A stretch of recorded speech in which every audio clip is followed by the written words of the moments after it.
वंदे मातरम मित्रों। हम मनुष्य मात्र हमेशा ये चाहते हैं कि हमारा जीवन निर्विघ्न रूप से चलता रहे, सहजता और सरलता के आनंद में। उसमें कोई चैलेंजेस ना हो, संघर्ष ना हो, विपत्तियाँ ना आए और हम बस एक सामान्य सा जीवन जीना चाहते हैं। लेकिन प्रकृति हमेशा कुछ न कुछ हमारे सामने ऐसे व्यवधान, ऐसे संघर्ष, ऐसे चैलेंजेस लाती हैं कि हमको न चाहते हुए भी उनको फेस करना पड़ता है। और ये जो भाव है कि हमारा जीवन सहज, सरल और संघर्षहीन हो, ये एक तरह की बहुत महान कमजोरी है मित्रों। जब जब हम इस एटीट्यूड को हम पल्लवित करते हैं, उसको संजो कर रखते हैं, तब तब हम उस परम सत्ता से, सर्वोच्च ऊंचाई से अपने आप को अलग कर लेते हैं। जितना हम कठिनाइयों में, संघर्ष में, परेशानी में प्रोग्रेस करते हैं, उतना हम सहज सरल जीवन में नहीं करते हैं। लेकिन हम हमेशा, मनुष्य मात्र कंफर्ट जोन से बाहर निकलना नहीं चाहता है और नेचर हमेशा कुछ न कुछ ऐसी चीज़ आपके अंदर डालेगा कि आपको कंफर्ट जोन से बाहर आना ही पड़ेगा। ये उनकी ब्लेसिंग्स है। जितनी विपत्तियाँ हैं, कठिनाइयाँ हैं, ये ब्लेसिंग्स हैं, ब्लेसिंग्स ऑफ लॉर्ड कि आपको ईश्वर इस लायक बनाना चाहता है जल्दी से जल्दी। कठिनाइयाँ ना आए तो आप कभी प्रोग्रेस नहीं करेंगे। इसलिए हमेशा उसका हम स्वागत करें, उसके भाव को समझने का प्रयास करें। हम देखें कि जितने भी महान लोग हुए हैं, स्पेशली रामचरितमानस की बात हम कर रहे हैं। रामचरितमानस में श्री राम ने कभी भी किसी चीज़ की डिमांड नहीं की। जो कुछ भी आया उनके जीवन में, उन्होंने स्वीकार किया। जैसा आया उसको उस भाव में स्वीकार किया। उसमें ना उनको कोई हर्ष हुआ, ना कोई शोक हुआ, ना वो कभी बहुत प्रफुल्लित हुए, ना कभी उदास हुए। जब जब जैसा जैसा सिंहासन मिला तो ठीक, वनवास मिला तो ठीक, जीवन में जितनी भी समस्याएं हैं उनमें एक भाव, जो सर्वोत्तम चीज़ हमें सीखने की है कि हमें समभाव रखना। ईश्वर की चेतना में, ईश्वर की इच्छा में, उनकी कृपा में हमेशा एक ऊंचा स्थान बनाए रखना अपनी चेतना में बहुत परम आवश्यक है मित्रों।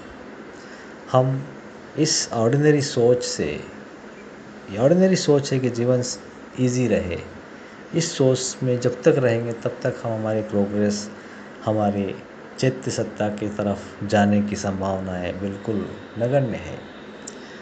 जितनी भी कठिनाइयां हैं, जितना आविष्कार हुआ है, जितना कुछ भी नोबल इस संसार में हम देखते हैं, वो हमेशा कठिन समय में ही, वैज्ञानिक हो, मनुष्य हो, चाहे जो भी प्रकृति हो, कठिनाइयों में ही उन्होंने अपनी चैत्य सत्ता को सर्वोत्तम ऊंचाई तक उठाया और उसको हासिल किया।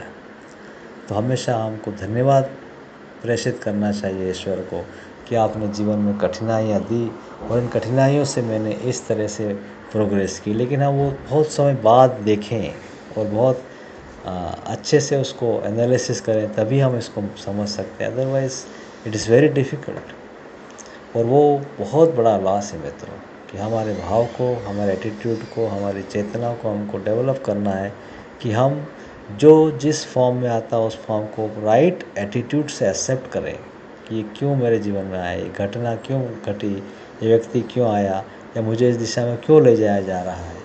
जितने ज़्यादा हम इस एटीट्यूड से हम उसको स्वीकार करेंगे, उतनी ज़्यादा हम प्रोग्रेस करेंगे। तो ये हमें प्रभु श्री राम हमेशा से सिखाते हैं। उन्होंने हर व्यक्ति के साथ किस तरह से ट्रीट किया है हम देख सकते हैं। वो कैकेयी के साथ कैसे ट्रीट कर रहे हैं हम देख सकते हैं, वो लक्ष्मण के साथ हम देख सकते हैं। किसी भी कैरेक्टर के साथ देखिए कि वो किस तरह से अपनी सर्वोत्तम ऊंचाइयों के साथ, उनकी आत्मा की सर्वोच्चम ऊंचाई के साथ वो रहते हैं। चाहे वो दशरथ के साथ हो, कौशल्या के साथ हो, उनकी जितने भाई और बहन, माँ, सब के साथ उनकी अपनी चेतना से, वो कभी भी सामने वाले की चेतना से नहीं देखते। हमेशा उन्होंने जवाब दिया है अब उनकी अपनी चेतना से। इसीलिए उन्होंने दशरथ जी को या कौशल्या जी को या जो भी इवन एनिमीज़ के साथ भी उन्होंने, बाली हो, चाहे रावण हो, चाहे जो भी हो, उन सबको उनकी चेतना के सर्वोत्तम ऊंचाई से, उस करुणा से ही उनको इस संसार से विदा किया है।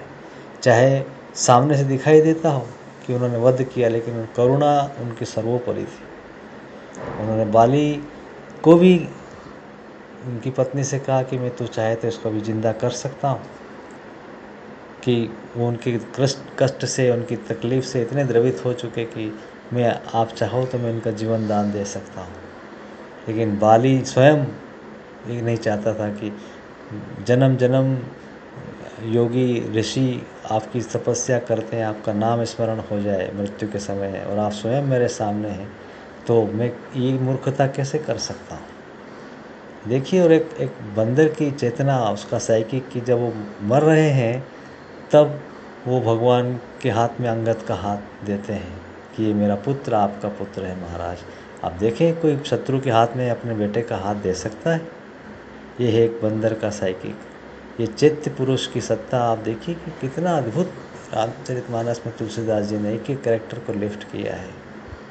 ये सत्ता को समझना है कि हमारे जीवन में कौन सर्वोच्च प्रकाश में जी रहा है, उसको समझना और उस तरफ अपने जीवन को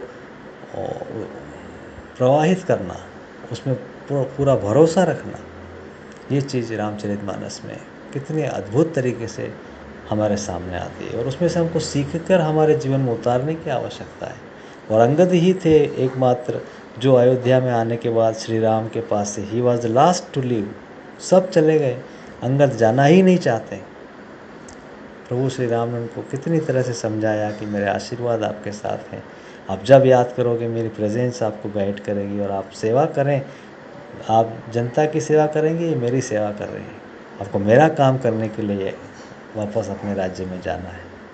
तो मित्रों, ये जीवन में पाना कि हम ईश्वर के काम के लिए इस दुनिया में आए हैं, और उसी ईमानदारी, सच्चाई और समर्पण के साथ चलना, ये भी एक बहुत बड़ा कॉन्सेप्ट है जो साइकिक रियलाइजेशन के लिए आवश्यक है।